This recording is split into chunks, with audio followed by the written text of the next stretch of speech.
परमात्मा श्री राधा कृष्ण के चरणारविंदों में शतकोटि नमन बंदन करते हुए मित्रों को, जिज्ञासुओं को, धर्म प्रेमियों को, ज्योतिष विज्ञान प्रेमियों को हर हर महादेव, बम बम भोले, नमः शिवाय। मित्रों, प्राय गोचर पे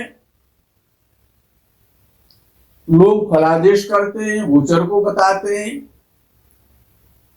जन्म राशि के माध्यम से गोचर को बताया जाता है और गोचर का जो सिद्धांत है वो 3 प्रकार से है। सबसे पहले लगन से गोचर देखना चाहिए, चंद्र से गोचर देखना चाहिए, चंद्र राशि से, और सूर्य राशि से भी गोचर देखना चाहिए।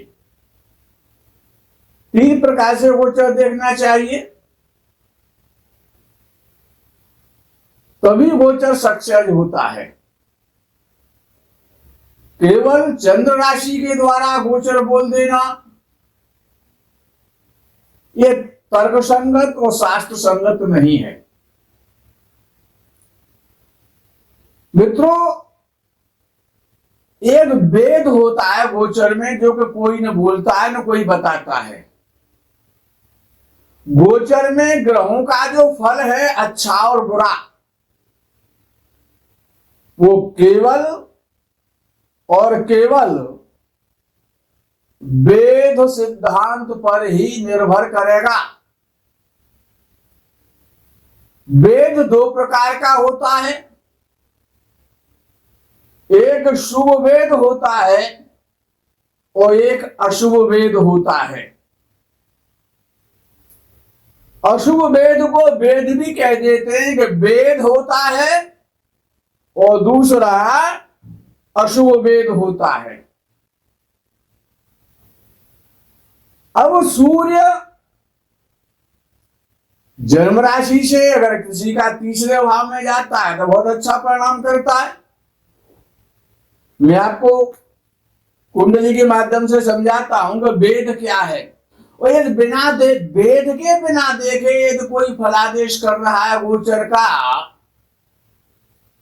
कोई चाहे वो किसी भी शास्त्र का प्रयोग क्यों ना कर ले, अगर वेद का उसने त्याग कर दिया है, गोचर में वेद नहीं देखा है, तो फलादेश संदिग्ध है, डाउटफुल है। ये आवश्यक नहीं है कि 3रा सूर्य, 6वां सूर्य, 10वां सूर्य और 11वां सूर्य बहुत अच्छा परिणाम देगा, ये कोई आवश्यक नहीं है। लेकिन याद रखना, पिता पुत्र का भेद नहीं होता है। जैसे सूर्य और शनि पिता पुत्र हैं, इनका भेद नहीं होगा। चंद्र और बुध पिता पुत्र हैं, इनका भी भेद नहीं होता है। यदि वेद स्थान में जहां जो वेद के स्थान है, यदि उन भावों में, और सूर्य की पहले चर्चा करेंगे, पहला ग्रह सूर्य है। हर ग्रह का वेद अलग प्रकार से है, एक जैसा वेद नहीं होता है। तो गोचर में यदि 3रे भाव में सूर्य जाता है तो अच्छा फल देने को बाध्य हो जाता है, ये तो अच्छा सिद्धांत है और जनमान्य सिद्धांत है, सर्वमान्य सिद्धांत है। 6वें भाव में सूर्य जाएगा राशि से तो बहुत अच्छा परिणाम देगा, 10वें भाव में जाएगा तो बहुत अच्छा फल करेगा, 11वें भाव में जाएगा तब भी बहुत अच्छा फल करेगा। लेकिन वो अच्छा फल करेगा कि नहीं करेगा, ये तो वेद सिद्धांत ही बताएगा। यदि 3रे भाव में गोचर में सूर्य को अगर कोई वेद कर रहा है ग्रह, तो वो शुभ फल नहीं देगा, अशुभ फल देगा। 6वें भाव में अगर जन्म राशि से कोई ग्रह 6वें भाव में यदि सूर्य गोचर कर रहा है, और उस 6वें भाव के सूर्य को यदि कोई ग्रह शनि को छोड़ करके और कोई ग्रह वेद कर रहा है तो सूर्य अच्छा फल नहीं देगा, खराब फल देगा, याद रखना। 10वें भाव में गोचर से सूर्य चल रहा है, कोई ग्रह ने अगर वेद कर दिया, जितने समय तक वेद करेगा ग्रह उतने समय सूर्य अच्छा फल देने में असमर्थ हो जाएगा, बुरा फल दे सकता है, अच्छा फल नहीं देगा। इसी प्रकार से 11वें भाव में जब जन्म राशि से सूर्य अगर गोचर कर रहा है और किसी ग्रह ने सूर्य का वेद कर दिया तो वो अच्छा फल नहीं देगा। लेकिन सिद्धांत एक याद रखना है कि पिता पुत्र का परस्पर वेद नहीं होता है। सूर्य का शनि वेद नहीं करेगा और शनि का सूर्य वेद नहीं करेगा। बुध का चंद्र वेद नहीं करेगा और चंद्र का वेद बुध नहीं करेगा। अर्थात पिता पुत्र में ये दो ही पिता पुत्र हैं, तीसरा कोई ग्रह नहीं है इस प्रकार का जो कि पिता पुत्र का संबंध रखता हो। तो पिता पुत्र में ये मेन फॉर्मूला है कि पिता पुत्र का वेद नहीं होता है। तो वेद को कैसे देखते हैं, कैसे आप जानेंगे वेद को? आप भी देखना सीख जाएंगे आज से वेद। क्या वस्तुतः सूर्य अच्छा फल दे रहा है? केवल आप सूर्य की बात करते हैं। तो सूर्य अगर तीसरे भाव में बैठा हुआ है, अगर किसी की राशि सपोज करो तो मेष राशि है, कोई व्यक्ति नंबर 1 की राशि है और चंद्र भी मेष राशि में बैठा हुआ है, तभी मेष राशि होगी। और सूर्य तीसरे भाव में राशि से आ गया, अर्थात मिथुन राशि में आ गया नंबर 3 की में, तो अच्छा फल करेगा। ये जन सामान्य सिद्धांत है ज्योतिष का। ये तो सूर्य मेष राशि से अगर 6वें भाव में जब कन्या राशि में पहुंच जाएगा सूर्य, तो 6वें भाव में सूर्य बहुत अच्छा फल करता है। ये भी सिद्धांत है। अगर सूर्य मकर राशि में पहुंच गया, 10वें भाव में पहुंच गया, तो अच्छा फल करेगा राशि से। फिर सूर्य 11वें भाव में पहुंच गया, कुंभ राशि में चला गया, तो सूर्य अच्छा फल करेगा। ये सिद्धांत है कि 3, 6, 10, 11 भाव में सूर्य हमेशा गोचर में अच्छा परिणाम देता है, गोचर का अशुभ फल देने के लिए बाध्य हो जाता है। लेकिन ये सूर्य अच्छा फल कर रहा है, गोचर में नहीं कर रहा है जन्म राशि से, ये देखना अनिवार्य है। यदि सूर्य से 9वें भाव में, इस भाव में यदि शनि को छोड़ करके, चाहे वो चंद्र है, मंगल है, बुध है, गुरु है, शुक्र है, राहु है, केतु है, शनि नहीं लिया जाएगा वेद में। पिता पुत्र का वेद नहीं होता है। अगर कोई भी ग्रह यहां पर चल रहा है सूर्य से 9वें भाव में, अर्थात जब सूर्य तीसरे भाव में है, अगर चंद्र भी यहां 2.25 दिन के लिए आ गया तो 2.25 दिन सूर्य अच्छा फल नहीं करेगा, शुभ फल करेगा। नोट कर लो। यदि यहां पर मंगल चल रहा है तो भेद हो जाएगा, सूर्य का सूर्य अच्छा फल नहीं दे सकता। यदि यहां पर बुध आ गया तो शुभ फल करेगा सूर्य उतने समय तक जब तक बुध यहां पर 9वें भाव में चलेगा। हालांकि बुध यहां आ नहीं सकता, बुध तो सूर्य के साथ ही इर्द गिर्द या सूर्य के साथ होता है या एक आगे पीछे होता है, तो बुध का तो कोई मतलब नहीं है सूर्य के लिए। और शुक्र भी आगे पीछे ही रहता है, या फिर सूर्य के साथ होता है, या फिर 1 या 2 घर आगे पीछे हो सकता है। सूर्य से 7वें भाव में तो शुक्र जा नहीं सकता। तो सूर्य के लिए शुक्र और बुध तो आप क्लियर करते हैं कि इनके द्वारा तो कोई सा भी वेद सूर्य करेगा ही नहीं, सूर्य को वेद लगेगा ही नहीं कभी। किसके द्वारा? शुक्र के द्वारा, बुध के द्वारा, क्योंकि वो तो सूर्य के ही पास होते हैं, इसीलिए सूर्य को वेद नहीं होगा। अब वेद होगा अगर सूर्य को होगा, जब भी होगा मंगल के द्वारा होगा, चंद्र के द्वारा होगा, बृहस्पति के द्वारा होगा और राहु और केतु के द्वारा होगा।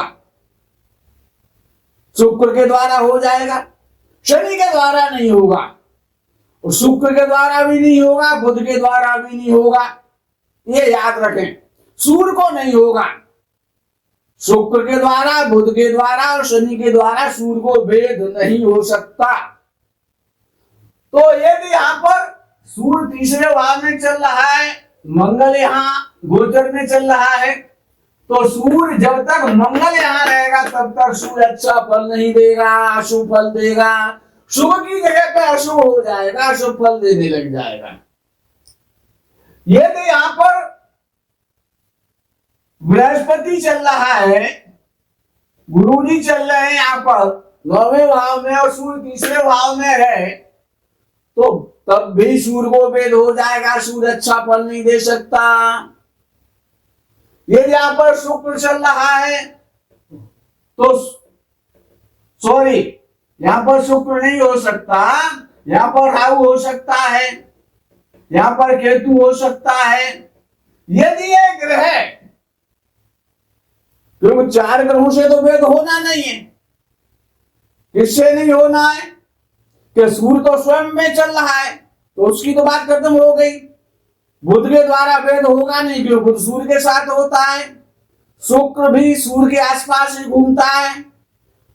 तो अब ये 4 ग्रह जो है और चंद्र के द्वारा भेद हो जाएगा। इन 5 ग्रहों के द्वारा सूर्य को भेद लगेगा, जब भी लगेगा याद कर लें। तो उस स्थिति में अगर इनमें से कोई सा भी, अगर तीसरे भाव में जन्म राशि से सूर्य चल रहा है और इस भाग्य स्थान में अर्थात सूर्य से 7वें भाव में चंद्र है या मंगल है या गुरु है या राहु है या केतु है, तो सूर्य तीसरे भाव में गोचर करते हुए भी अच्छा परिणाम नहीं देगा, अशुभ परिणाम देगा। इसमें कोई भी भ्रांति ना रखें। यदि सूर्य 6वें भाव में चल रहा है यहाँ पर बहुत अच्छा फल देता है राशि के आधार पर। और यदि 12वें भाव में अगर चंद्र पहुंच गया तो सूर्य 2.25 दिन फेल हो जाएगा, शुभ फल दे जाएगा। यदि मंगल 12वें भाव में चला गया तो सूर्य 6वें में चलता हुआ गोचर में अच्छा फल नहीं देगा। यदि यहाँ पर राहु पहुंच गया या गुरु पहुंच गया या केतु पहुंच गया 12वें भाव में सूर्य से, तो सूर्य शुभ फल करेगा, कभी शुभ फल नहीं करेगा, याद रख लें।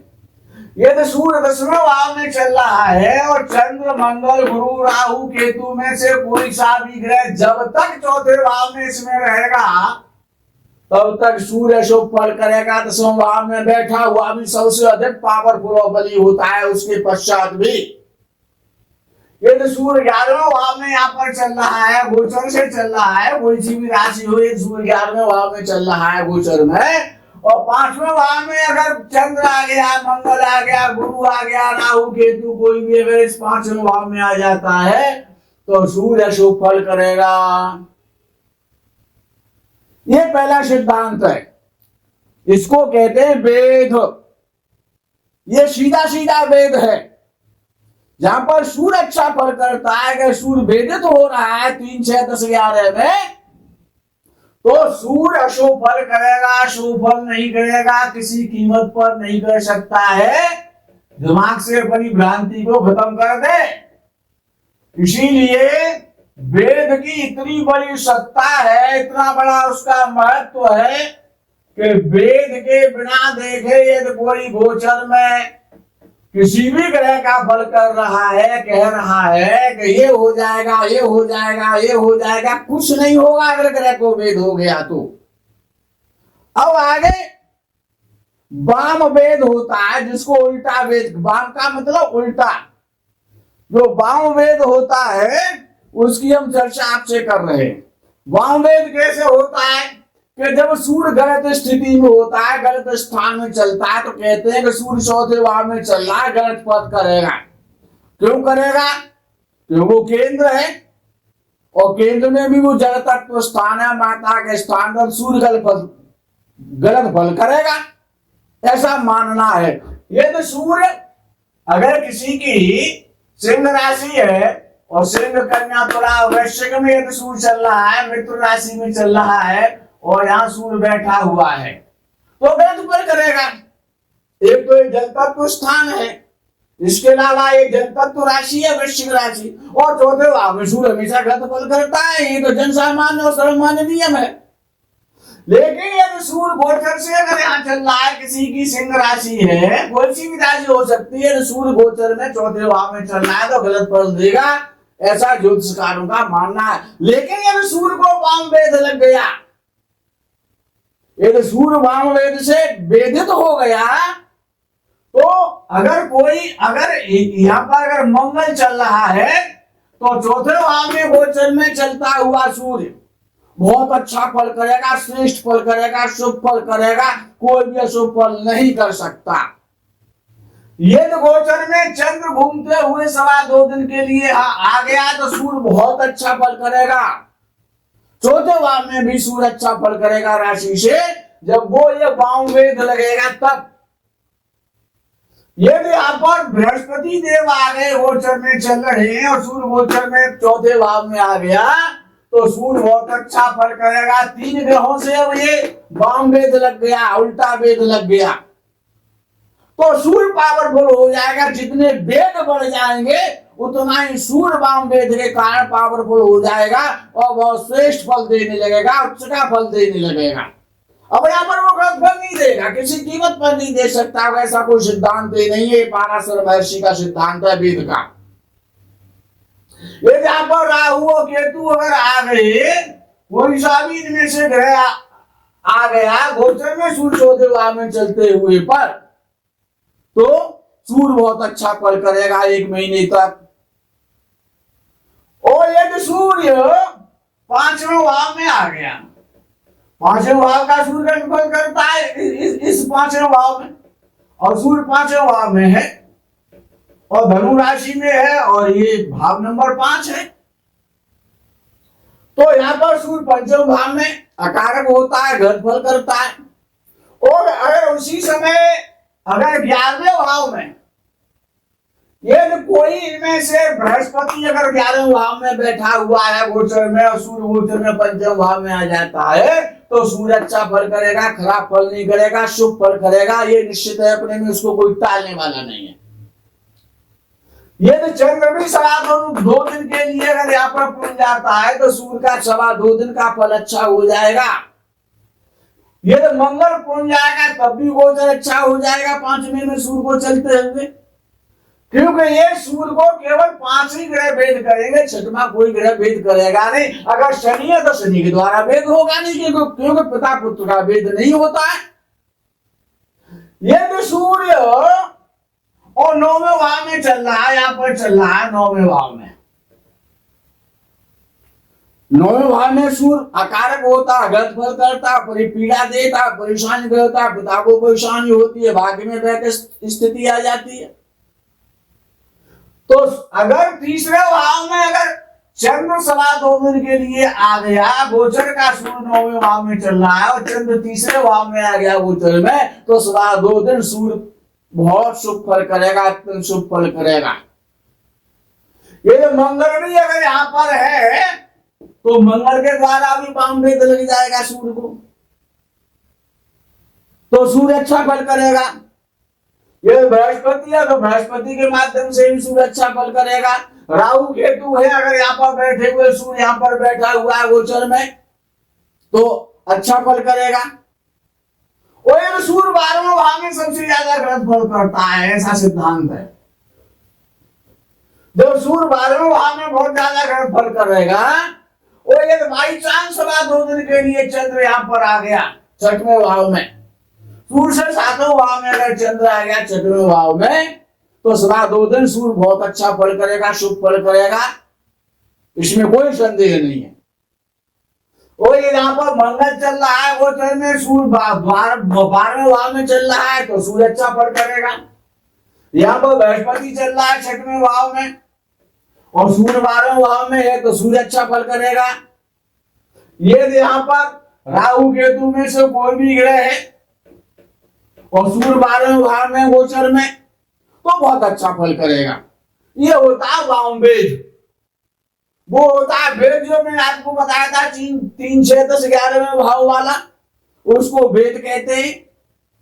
तो उनमें नेचुरली सूर्य अच्छा फल करता है, लेकिन अगर वो वेदित हो जाता है तो अशुभ फल करने लग जाता है। और जहां पर वो अशुभ फल करता है 4थे भाव में, 5वें भाव में, 9वें भाव में और 12वें भाव में। जब यहां पर वामवेद होगा तो वो अच्छा फल करेगा। सूर्य अगर पंचम भाव में चल रहा है और 11वें भाव में अगर कोई ग्रह बृहस्पति चल रहा है, चंद्र चल रहा है, मंगल चल रहा है, तो सूर्य को वेद हो जाएगा, लेकिन ये शुभ वेद हो जाएगा। वाम वेद शुभ वेद कहलाता है, तो सूर्य बहुत अच्छा फल करता है। लेकिन अब विषय बात आ जाती है कि पहला भाव बच गया, दूसरा भाव बच गया, 7वां बच गया और 8वां बच गया। इन भावों में सूर्य को कोई भेद नहीं होगा। 4 भावों में किसी भी प्रकार का न तो भेद होगा, न वो वाम भेद होगा, न वो शुभ फल। अब शुभ फल तो देता ही नहीं है, न वो लग्न में देता है, न वो सेकंड में देता है, न वो सप्तम में देता है, न वो अष्टम में देता है। यहां पर जिस स्थिति में है उसी प्रकार का फल देगा। और अशुभ फल ही करता है, यहां तो वो शुभ फल करता ही नहीं है। हो सकता है सिंह राशि का सूर्य हो सकता है मेष राशि का हो, बृहस्पति इत्यादि की दृष्टि पड़ जाए तो उसमें शुभता आ जाए, लेकिन गोचर का सिद्धांत है ये। तो पहले भाव में, दूसरे भाव में, 7वें भाव में और 8वें भाव में सूर्य हमेशा खराब फल करता है, क्योंकि उसको तो वाम वेद होता है ना, उसको वेद होता है। अन्य भावों में 3, 6, 10, 11 में अगर सूर्य को वेद हो रहा है तो अशुभ फल करेगा, और 4, 5 और 9 और 12 में यदि सूर्य चल रहा है और उसको वेद हो गया तो वो शुभ फल दे जाएगा। ये होता है वेद का सिद्धांत। बड़ा अकाट्य सिद्धांत है, इसको कोई काटने वाला नहीं है। ये महर्षि पाराशर का सिद्धांत है। तो बिना वेद को देखे और आपको फलादेश नहीं करना है, ज्योतिषी पर विश्वास नहीं करना है जब तक वो वेद सिद्धांत से नहीं बता रहा है। मित्रों, वेद अलग होता है। आज केवल सूर्य के वेद पर मैंने प्रकाश आपको डाला है। आगे के वीडियो में और दूसरी जो वीडियो बनेगी उसमें पुनः वेद पर दूसरे ग्रह पर प्रकाश डाला जाएगा, उसका ज्ञान आप श्रवण करेंगे। आज वेद में यही विराम। आपको प्रणाम। हर हर महादेव, बम बम भोले, नमः शिवाय। जय गो माता की।